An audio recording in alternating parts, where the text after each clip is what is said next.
At my own father's funeral, my mother-in-law kicked me out, saying he'd left everything to her daughter.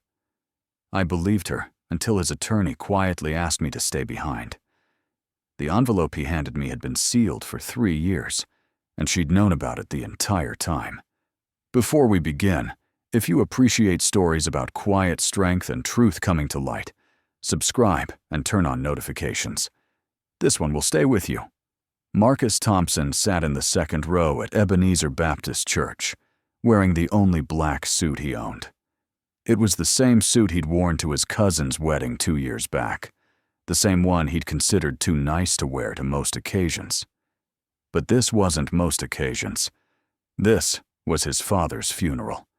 Raymond Thompson, 68 years old, had passed away after a long battle with congestive heart failure. The casket sat 15 feet in front of Marcus, polished mahogany reflecting the stained glass windows. He could see his father's profile from where he sat. Peaceful, finally at rest. Marcus's wife, Shanice, held his hand. Her grip was firm but distant, like she was going through the motions of comfort without really being there. On Shanice's other side sat her mother, Gloria Patterson. Gloria kept glancing at Marcus with an expression he couldn't quite read. Not sympathy, not grief. Something else. Something that made the back of his neck prickle. But Marcus pushed the feeling away. This was his father's funeral. Whatever Gloria's issue was, it could wait. The pastor spoke about Raymond's life, 50 years as a postal worker, deacon at the church for 30, a good man who raised his son right after Marcus's mother passed, when Marcus was just 12. The congregation nodded along, fanning themselves with the programs, even though the air conditioning worked just fine.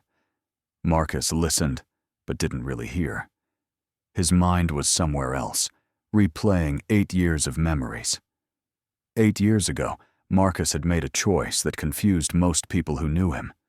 He'd been living in Atlanta, working as a regional sales manager for a pharmaceutical company. Good money, nice apartment, career trajectory pointing up. Then his father called one evening and mentioned, casual as anything, that he'd had some chest pains. Nothing serious, probably. Doctor said to watch it.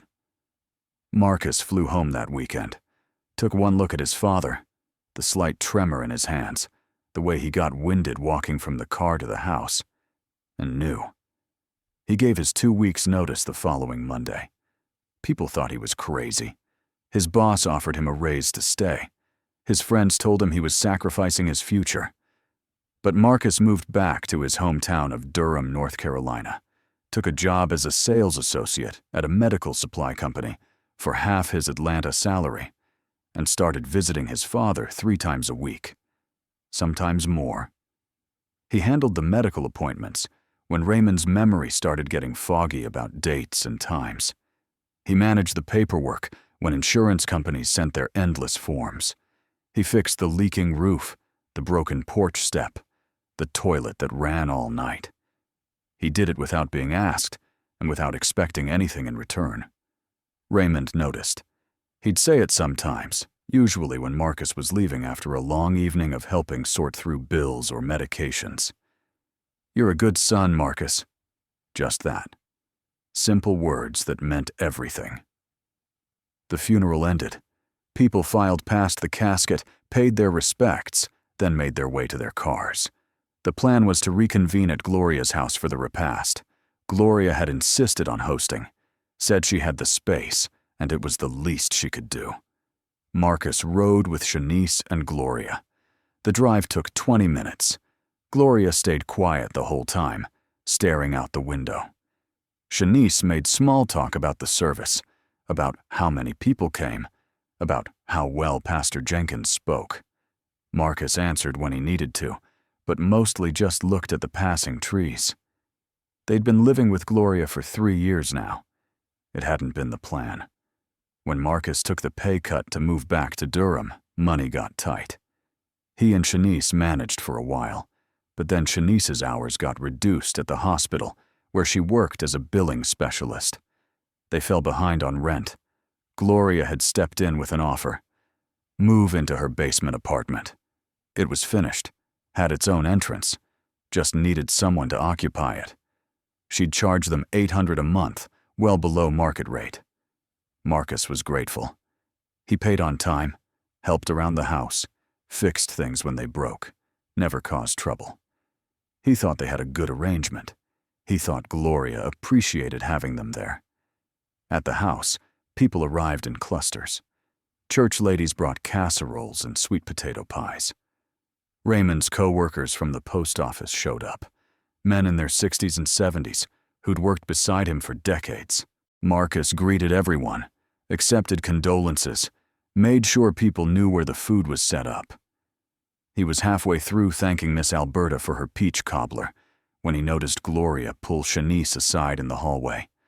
They whispered to each other, Gloria's hand on Shanice's arm, their heads close together. Shanice's eyes widened at something Gloria said. She glanced toward Marcus, then quickly looked away. Marcus felt that prickle again, but didn't interrupt. He turned back to Miss Alberta and her stories about Raymond's early days at the post office. But he kept Shanice and Gloria in his peripheral vision. The conversation ended with Shanice nodding slowly, her expression troubled.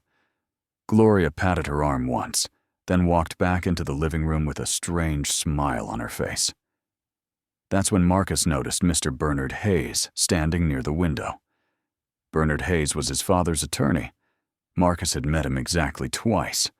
Once about 7 years ago when Raymond updated his will after Marcus's aunt passed, and again 6 months ago when Raymond mentioned he needed to handle some paperwork.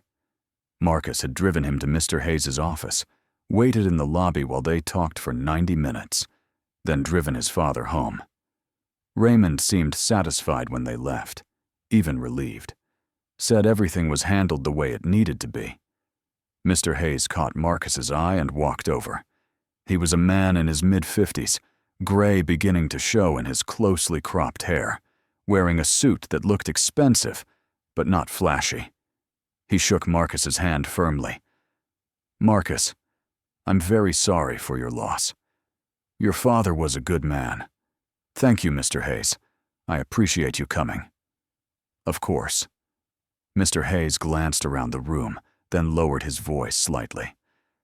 Marcus, I'll need to speak with you before you leave today.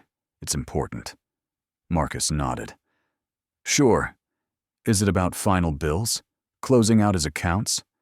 Something like that. We'll talk privately. Mr. Hayes smiled, but it didn't quite reach his eyes.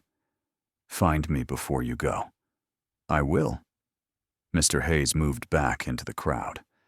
Marcus watched him go, wondering what needed to be discussed. His father's affairs were simple. The house, some savings, maybe a small life insurance policy through the post office. Nothing complicated. Still, attorneys didn't show up at funerals for nothing. Marcus made a mental note to find Mr. Hayes before leaving. 2 hours into the repast, the house had filled with the warm buzz of people eating, talking, sharing memories. Marcus had heard a dozen stories about his father he'd never known. How Raymond once stopped a robbery at the post office by talking the kid down, convincing him to put the gun away and go home. How he'd organized a fundraiser when a co-worker's house burned down, personally collected $5,000. Small acts of goodness that added up to a life well lived. Marcus felt proud, felt grief, felt the strange emptiness that comes when you lose the person who knew you longest. Then Gloria stood up and tapped her glass with a spoon. The room quieted. She waited until she had everyone's attention. I know some of y'all are wondering about Raymond's affairs, she said, her voice carrying that particular tone people use when they're about to deliver important news. Raymond made his wishes very clear to me months ago. Everything. The house, his savings, his insurance, all of it goes to Shanice. Raymond wanted to make sure his daughter-in-law was taken care of. The room went silent. Marcus felt like he'd been punched. Daughter-in-law? His father had called Shanice that, of course, but leaving everything to her. That didn't make sense. Marcus looked at Gloria. Dad told you this? He made his intentions clear, Gloria said, meeting his eyes. There's nothing for you to worry about, Marcus. You'll be fine. People shifted uncomfortably. Someone coughed. Miss Alberta looked confused, started to say something, then stopped. Marcus tried to process what he'd just heard. His father had left everything to Shanice, not to him. After 8 years of care, of sacrifice, of being there every single day his father needed him, it didn't add up. His father wasn't cruel. His father wasn't careless. Something was wrong with this picture. But before Marcus could ask any questions, guests started making their excuses. The atmosphere had shifted from warm remembrance to awkward tension. People filed out in small groups, offering Marcus quiet condolences on their way to the door. Within 30 minutes, the house had mostly cleared. Only a few stragglers remained, helping clean up dishes and put away food. Marcus found Shanice in the kitchen, scraping plates into the trash. "Shanice, can we talk?" She didn't look up. "About what?" "About what your mother just said. About Dad leaving everything to you. Did you know about this?" Shanice set down the plate. She still wouldn't meet his eyes. "Mom explained everything. Your dad wanted me to have security. But Shanice, that doesn't sound like him. Did you talk to him about this? Did he tell you directly?" "Why would he lie?" Her voice had an edge now. "Mom said he signed papers." Marcus felt like he was talking to a stranger. "When did this happen? When did you talk to him about his will?" Before Shanice could answer, Gloria appeared in the doorway. "Marcus, I think it's best if you clear your things from the basement tonight." Marcus turned to face her. "Tonight? We just buried my father. The house needs to be prepared. Shanice is the beneficiary. We need space to process the estate." The words hit Marcus like physical blows. Process the estate.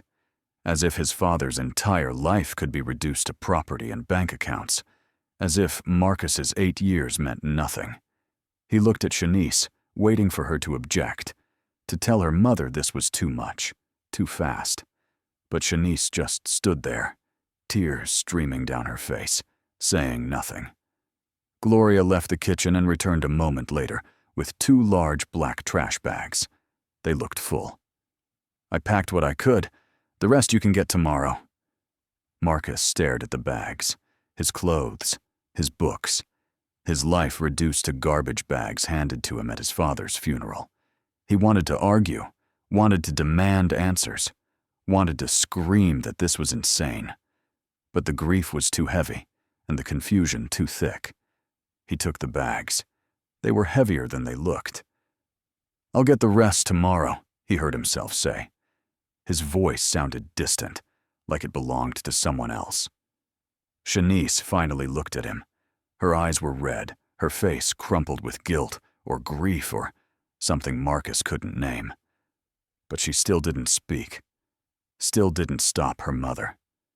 Still didn't choose him. Marcus walked toward the front door. He passed Mr. Hayes, who was putting on his coat near the entrance. Mr. Hayes's expression was unreadable. Marcus pushed through the door and into the evening air. It was October, still warm in North Carolina, but he felt cold. He made it to his car, a 10-year-old Honda Civic that had seen better days, and put the trash bags in the trunk. "Marcus, wait." He turned. Mr. Hayes had followed him outside. "We still need to talk," Mr. Hayes said. From the porch, Gloria called out, "Mr. Hayes, I think we've covered everything necessary." Mr. Hayes didn't even look at her. "Mrs. Patterson, with respect, I represent Raymond's estate, not you." Then to Marcus, "Please meet me at my office tomorrow morning, 9 o'clock. Marcus nodded. He didn't have the energy to ask why, didn't have the capacity to process one more piece of information. "I'll be there." "Good." Mr. Hayes paused. "And Marcus, Bring your ID. You'll need it."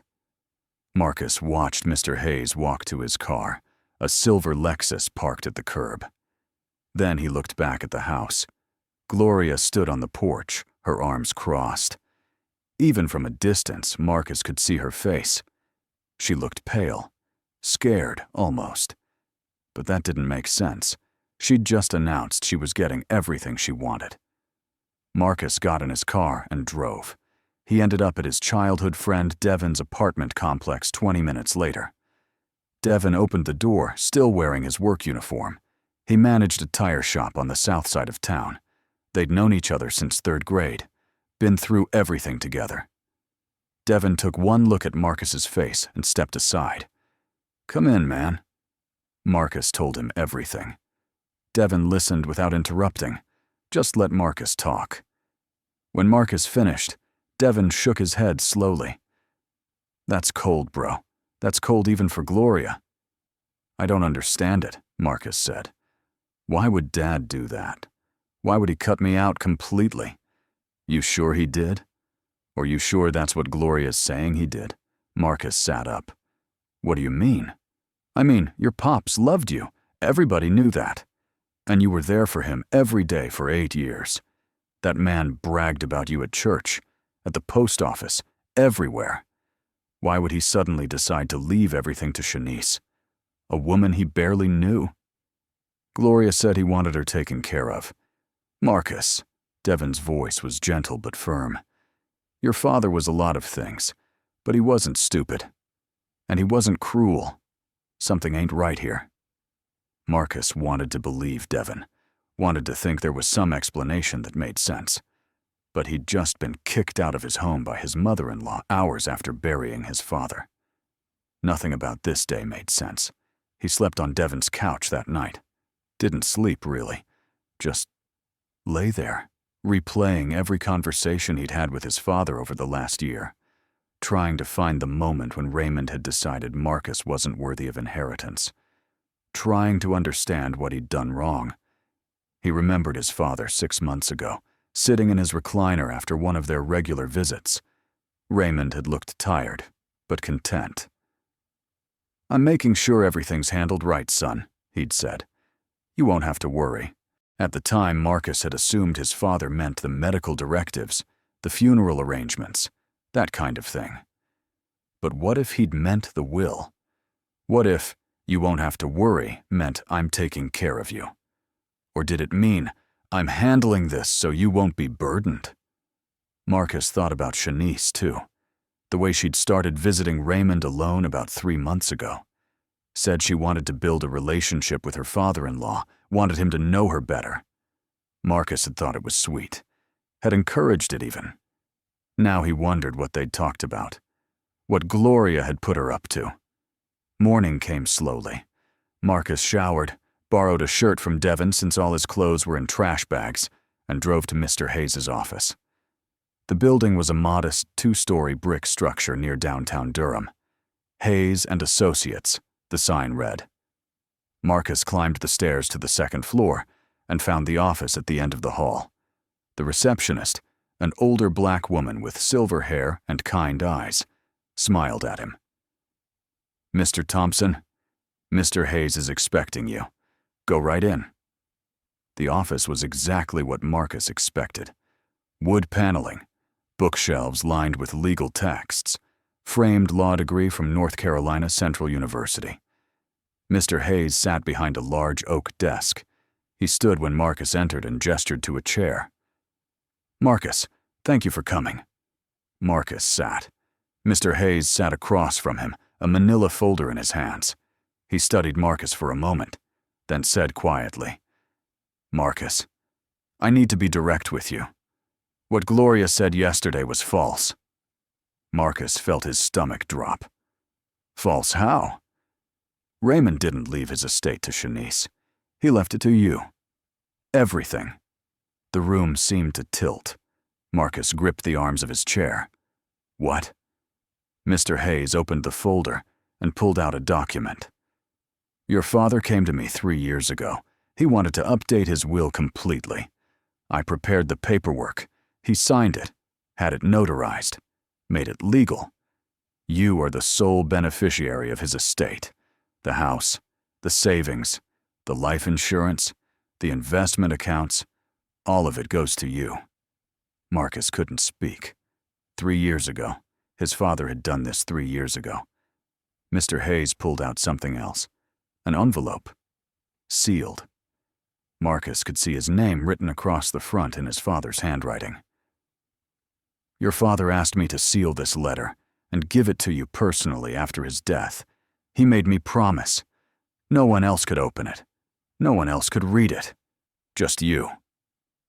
Marcus took the envelope with shaking hands. The seal was intact. His father had written his name in careful block letters. Marcus Thompson. Below it, in smaller writing, "To be opened only by my son." "Take your time," Mr. Hayes said gently. "I'll step out. Give you some privacy." But Marcus couldn't wait. He broke the seal right there, unfolded 3 pages of handwritten notebook paper. His father's handwriting, slightly shaky but unmistakably his. Marcus started reading. "Son, if you're reading this, I'm gone. I'm sorry I couldn't tell you this while I was alive. But you needed to see the truth with your own eyes, not hear it from me. 3 years ago, I started noticing changes in Shanice. She asked me questions about my assets, about my health, about my plans for the future. I thought maybe she was just concerned, just trying to understand our family situation. But then Gloria started calling me. Once a week at first, then more. She'd ask about my retirement accounts, about the house value, about my life insurance. She dressed it up as concern, said she wanted to make sure I had everything in order in case something happened to me. But I've been around long enough to recognize greed when I see it. I decided to test them. I told Gloria in confidence that I was planning to leave everything to Shanice, that I wanted to make sure my daughter-in-law was taken care of. I watched what happened next. Shanice started visiting me alone, started asking more questions, started treating you differently when she thought I wasn't looking. Colder, more distant, like she was already planning what to do with money that wasn't hers yet. Gloria got more aggressive, started calling you to ask when you'd be coming to visit me, like she was keeping tabs, making sure she knew when you weren't around so she could work on me. It broke my heart, Marcus, but I needed you to see it, because if I'd just told you, you wouldn't have believed me. You loved her. You trusted her. You would have thought I was being paranoid or difficult. So I let them think they were winning. And I came here to Mr. Hayes and made sure the truth would come out after I was gone. Son, I'm leaving you everything because you loved me without conditions. You gave up your career, your life in Atlanta, your opportunities. Not because you expected an inheritance, but because you love me. That's what real love looks like. Not asking what you'll get, just being there because it's right. I'm sorry you'll learn this lesson this way. I'm sorry I can't be there to comfort you when you realize who Shanice and Gloria really are. But you'll be okay. You're stronger than you know, and you're wealthier than they could ever understand, because you have integrity. They can't buy that. They can't inherit that. They can't steal that. Everything is yours. The house is paid off. There's money in savings, about $87,000 last I checked. Life insurance through the post office for $250,000. Some investments I made over the years should be around $125,000. The house is worth about $340,000. Altogether, it's close to $800,000. Use it wisely. Use it to build the life you deserve. And Marcus, don't hate them. Pity them, because they'll have to live, knowing they chose money over love, and that's a poverty no inheritance can fix. I love you, son. I'm proud of you. You've already made me proud. Walk forward. Live fully. Love wisely. But love carefully. You've learned that lesson now. Your father, Raymond Marcus read the letter 3 times. By the 3rd time, Mr. Hayes had quietly returned and was sitting at his desk, giving Marcus space to process. When Marcus finally looked up, his eyes were dry, but his heart felt like it had been torn in half. "He tested them," Marcus said quietly. "He did," Mr. Hayes confirmed, "and they failed." "They did." Marcus set the letter down on the desk. "Tell me everything." Mr. Hayes laid it out with the precision of a man who'd been preparing for this conversation. The will, signed and notarized 3 years ago. The house, fully paid off and valued at approximately $340,000. The savings account with $87,000. The life insurance policy through the Postal Workers Union for $250,000. The investment accounts, Raymond had been more financially savvy than anyone knew, totaling about $125,000. The total estate came to roughly $802,000. All of it left to Marcus. Then Mr. Hayes showed him something else. "Gloria contacted me 4 months ago. Your father was still alive. What did she want?" "She claimed she had your father's verbal wishes to transfer assets to Shanice. She wanted me to prepare new paperwork. When I refused and cited attorney-client privilege, she threatened to sue me for misconduct." Marcus's hands clenched. "What did you do?" "I informed your father immediately. He told me, and I quote, 'Stay the course. Marcus will get everything when I'm gone. Let her threaten. Let her plan. The truth always comes out.'" "Did she stop?" "No." Mr. Hayes pulled out another document. 2 weeks ago, Gloria submitted a handwritten codicil to the probate court. She claimed your father changed his will on his deathbed, that he wanted Shanice to inherit everything. The document had your father's signature at the bottom. Marcus felt sick. He was barely conscious 2 weeks ago. He couldn't have signed anything. "I know. So I had the signature examined by a forensic handwriting expert." Mr. Hayes slid a report across the desk. "It's a forgery. Someone traced your father's signature from another document. The pressure points are wrong. The flow is wrong. It's not authentic. Gloria forged it. I've notified the probate court. I've also notified the district attorney's office. This is a criminal matter now, Marcus. Your father's estate is clear. But what Gloria did is fraud. It's forgery. And it's serious." Marcus sat back in his chair. Everything made sense now.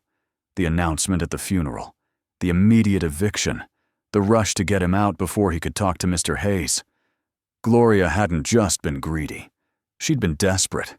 She'd forged a legal document and tried to steal an estate worth over $800,000. And she'd used her own daughter to do it. "Why did he tell them he was leaving it to Shanice?" Marcus asked. "Why set them up like that?" Mr. Hayes leaned forward. "Your father told me something the day he signed his will. He said, 'If they love Marcus, they'll encourage him to spend time with me. They'll support him. They'll be happy for whatever I leave him. But if they love money, they'll push him away. They'll isolate him. They'll try to cut him out.' He wanted to know who they really were, and they showed him." Marcus looked down at his father's letter again. Don't hate them. Pity them. That was easier said than done. But Raymond had been right about everything else. Maybe he was right about that, too. "What happens now?" Marcus asked. "The will enters probate. You're named as executor and sole beneficiary. The process takes about 6 months in North Carolina, but the house is yours immediately. You can take possession within 48 hours. Gloria and Shanice have no legal claim to anything. And as for the forgery..." Mr. Hayes paused. "That's up to the DA, but I've provided all the evidence they need." Marcus nodded slowly. "I need to get my things from Gloria's house." "I'll go with you," Mr. Hayes said. "As the estate's attorney, I have a duty to ensure the executor isn't harassed or prevented from managing the estate. That includes retrieving your personal property." They drove to Gloria's house in separate cars. Marcus followed Mr. Hayes's silver Lexus, his mind racing. He thought about the basement apartment where he'd lived for 3 years, the rent he'd paid on time every month, the repairs he'd made, the gratitude he'd felt toward Gloria for offering them a place to stay. It had all been a setup, a way to keep him close, keep him controlled, keep him from building independence. If he'd had his own place, his own space, he might have questioned things sooner, might have noticed the manipulation earlier. Gloria answered the door. She looked tired, like she hadn't slept. When she saw Mr. Hayes standing beside Marcus, her face went pale. "Mrs. Patterson," Mr. Hayes said formally, "I'm here in my capacity as the attorney representing Raymond Thompson's estate. Marcus is the sole beneficiary and executor. He's here to collect his belongings." "That's impossible," Gloria stammered. "Raymond told me." "What Raymond told you was a test," Mr. Hayes interrupted. "One you failed. Now, Marcus has a legal right to his personal property.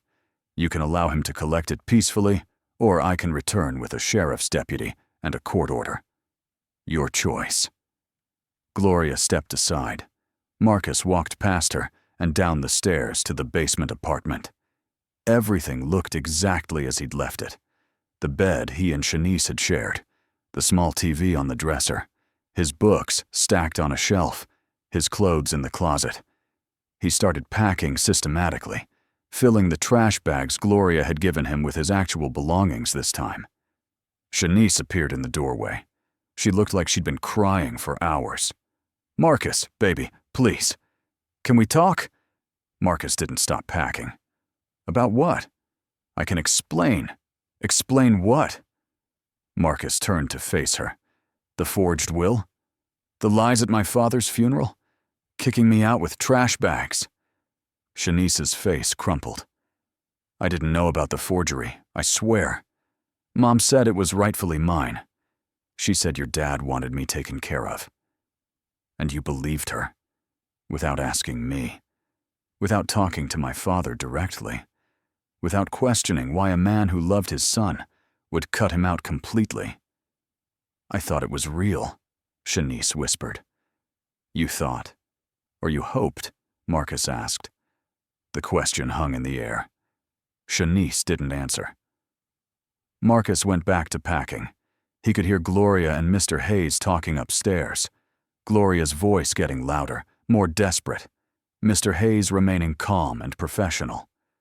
Marcus gathered the last of his belongings, a photo album his father had made him, some old baseball cards, a jacket he'd forgotten about, and carried everything upstairs. Gloria stood in the living room, her face red. "This is all a misunderstanding," she was saying. "We were trying to protect family assets. Raymond wanted—" "Mrs. Patterson," Mr. Hayes cut her off. "You attempted to defraud an estate using a forged document. The district attorney has the evidence, the handwriting analysis, the timeline, all of it. I strongly suggest you retain legal counsel." Gloria's hands shook. "I didn't forge anything. I thought. The handwriting analysis says otherwise," Mr. Hayes said quietly. "You traced Raymond's signature from another document, probably from an old check or letter. But the experts can tell. They always can." Marcus walked past both of them and out to his car. He loaded his belongings into the trunk and the back seat. Shanice had followed him outside. She stood on the lawn, crying. "Did you know what your mother was doing?" Marcus asked. He needed to know, needed to understand how deep the betrayal went. Shanice didn't answer immediately. When she finally spoke, her voice was barely audible. "I knew she was asking your dad about money. I knew she thought he had more than people realized. But I didn't know about the forgery. I swear I didn't. But you knew she was planning something." Silence. "I gave up career opportunities to care for my father," Marcus said. His voice was steady, calm, heavy with the weight of truth. "I paid rent to your mother while grieving. I loved you without question. And you let her kick me out at his funeral." "I thought it was real," Shanice said again. "I thought he really left it to me." Marcus looked at her. Really looked at her. The woman he'd married 5 years ago. The woman he'd thought he'd spent his life with. And he realized he didn't know her at all. Or maybe he did, and he just hadn't wanted to see it. You thought, or you hoped? He asked again. This time, Shanice's silence was answer enough. Marcus got in his car and drove away. In his rearview mirror, he saw Shanice standing in the yard, Gloria rushing out to pull her back inside. He didn't look back again. 2 weeks later, Marcus sat in a probate courtroom, Mr. Hayes beside him. Gloria and Shanice sat on the other side of the room with their attorney, a tired-looking man in a rumpled suit. The judge, an older black woman with sharp eyes and no patience for nonsense, reviewed the documentation in front of her. "This is one of the clearer cases of attempted estate fraud I've seen," she said, not looking up from the papers. "The will is valid. The forgery is obvious. I'm validating Raymond Thompson's will as written and witnessed 3 years ago. Marcus Thompson is confirmed as sole beneficiary and executor of the estate. Mrs. Patterson, you are ordered to cease all claims immediately. Do you understand?" Gloria's attorney nodded. "Yes, Your Honor." "Good. This matter is closed." Just like that, it was over. Marcus walked out of the courthouse a wealthy man. He didn't feel wealthy. He felt tired and sad and strangely empty. The district attorney's office contacted him a week later. They were pursuing criminal charges against Gloria for forgery and attempted fraud. The forensic document examiner had testified. The evidence was overwhelming. Gloria's attorney was trying to negotiate a plea deal. She'd avoid a felony if she admitted to the forgery, agreed to probation, restitution, and community service. Marcus told the DA he'd support whatever they decided. He wasn't interested in revenge, just wanted the truth on record. He moved into his father's house a month after the funeral. Walking through those rooms felt strange at first. Everything reminded him of Raymond. The recliner where his father had sat every evening. The kitchen table where they'd eaten countless meals. The porch where Raymond had told stories about the old days. But slowly, the house stopped feeling like a museum and started feeling like home. Marcus found more letters. His father had hidden them throughout the house. One in the desk drawer in the study. One in the linen closet. One tucked inside the family Bible. Each one was a message of love, of explanation, of apology for the test Raymond had put him through. Each one reminded Marcus that his father's final gift hadn't been money. It had been truth. One letter, found in the kitchen cabinet where Raymond kept his coffee, said, "I needed you to see them clearly, son. I needed you to be free. You'll grieve this marriage. You'll grieve the illusions. But you'll be free. And freedom is worth the price." Shanice called him 2 months after the funeral, asked to meet. They met at a coffee shop on 9th Street, neutral territory. She looked different, thinner, older somehow. She'd separated from her mother, she said, moved into her own apartment, started therapy. "I don't expect forgiveness," Shanice said. "I just need you to know. I see it now. What she did. What I allowed." "What do you want, Shanice?" Marcus asked. "I want to understand how I became someone who could do that to you." Marcus studied her, saw genuine pain in her eyes, genuine regret. But regret didn't undo betrayal. Understanding didn't erase what happened. "That's between you and yourself," he said quietly. Shanice nodded. She didn't argue. A week later, divorce papers arrived. She wasn't contesting anything, wasn't asking for anything, just wanted it over. A handwritten note was attached. "You deserved better." "I'm sorry I wasn't better." Marcus signed the papers the same day. Devin came over one evening about 3 months after the funeral. They sat on Raymond's porch, drinking sweet tea, watching the sun go down. Devin had been there through all of it. The shock, the grief, the anger, the slow acceptance. "Your pops was a wise man," Devin said, hurt, but wise. I wish he'd just told me, Marcus admitted. If he'd told you, you wouldn't have believed it. You had to see it. Marcus nodded. Devon was right. If Raymond had said, "Your wife and her mother are after my money," Marcus would have defended them, would have made excuses, would have been angry at his father for even suggesting it. He'd needed to see the truth with his own eyes. "Hardest gift he ever gave me," Marcus said. "Best one, too," Devon replied. 6 months after his father's death, Marcus had settled into a new rhythm.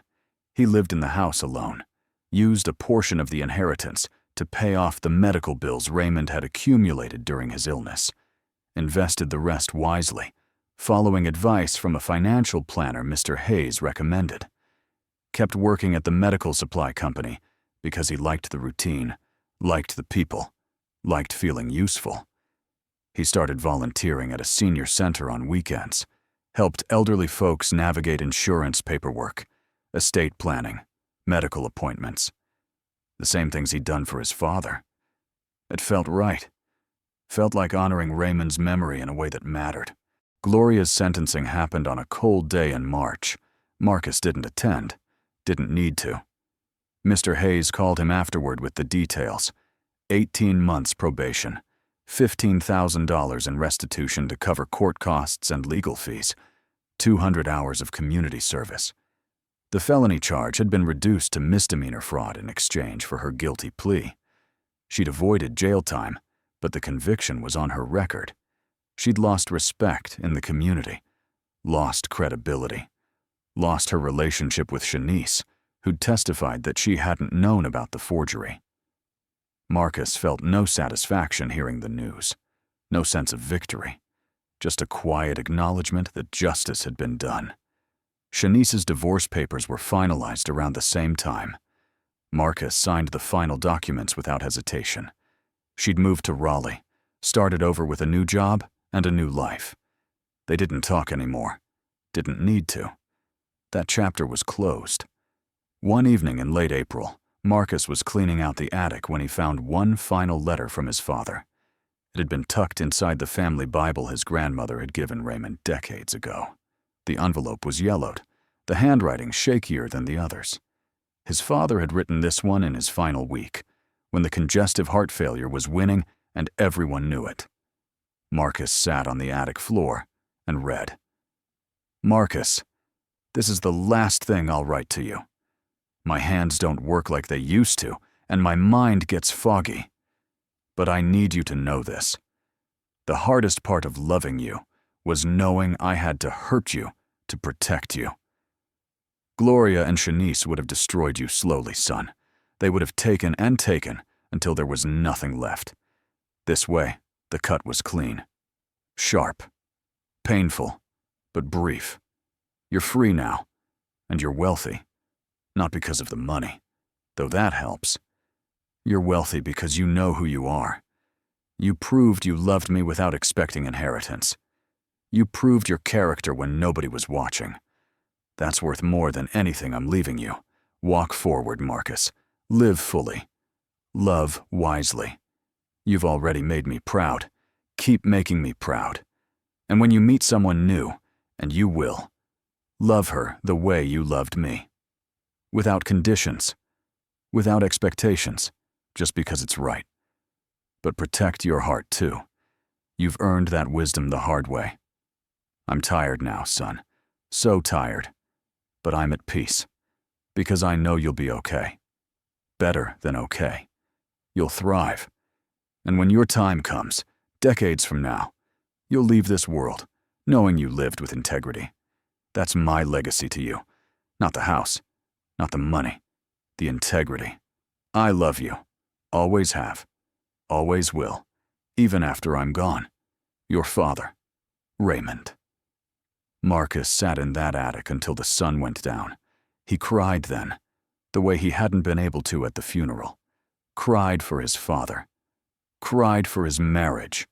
Cried for the years of trust that had turned out to be a test. But underneath the grief was something else. Something solid. His father had been right. About everything. That evening, Marcus sat on the porch. The same porch where his father had sat for 40 years. The same porch where Raymond had told him stories and jokes and hard truths. The wood creaked under his weight. The evening air was warm. Spring had arrived, bringing new growth, new possibilities. Marcus didn't seek revenge beyond the legal justice that had already played out. Didn't badmouth Gloria or Shanice to anyone who'd listen. Didn't let bitterness take root. He lived quietly, honorably, the way his father had taught him. He worked. He volunteered. He showed up for people who needed help. He built a life that felt meaningful, not because it was wealthy, but because it was whole. He started dating again eventually, slowly, carefully, with the wisdom his father had given him through pain.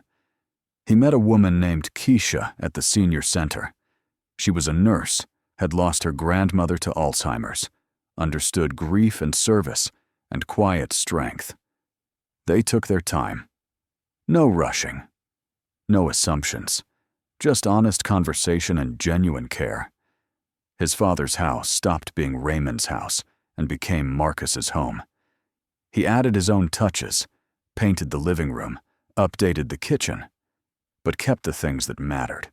The recliner, the porch swing, the family photos, the Bible with all of Raymond's letters carefully preserved inside. Sometimes Marcus would sit in that recliner at night, in the same spot his father had occupied for decades, and feel at peace. Not because the inheritance had made him wealthy, not because the divorce had freed him, but because he knew who he was. He'd been tested in fire and hadn't compromised, hadn't abandoned his values, hadn't let bitterness poison his heart. Raymond had given him many gifts over the years, taught him to be responsible, to be kind, to show up even when it was hard. But the final gift, the hardest one, was the gift of clarity, the gift of seeing people as they truly were, not as he wished them to be, the gift of freedom that came from walking away from illusions. And that gift, Marcus realized, was worth more than any inheritance. Marcus's father had taught him that legacy isn't about money. It's about integrity. It's about being the kind of person who does right even when no one's watching, even when there's no reward, even when the cost is high. Raymond Thompson had lived that way for 68 years, and he'd raised a son who would carry that legacy forward. The story didn't end with victory. It ended with peace. And sometimes, peace is the greatest triumph of all. If you've made it this far, thank you for listening to Marcus's story. His father gave him the hardest gift a parent can give, the truth about the people closest to him. Sometimes, the people we trust most show their real faces only when something valuable is at stake. Have you ever discovered someone's true intentions when it was almost too late? Share your story in the comments. And if this resonated with you, subscribe. Because truth, no matter how painful, is always worth knowing.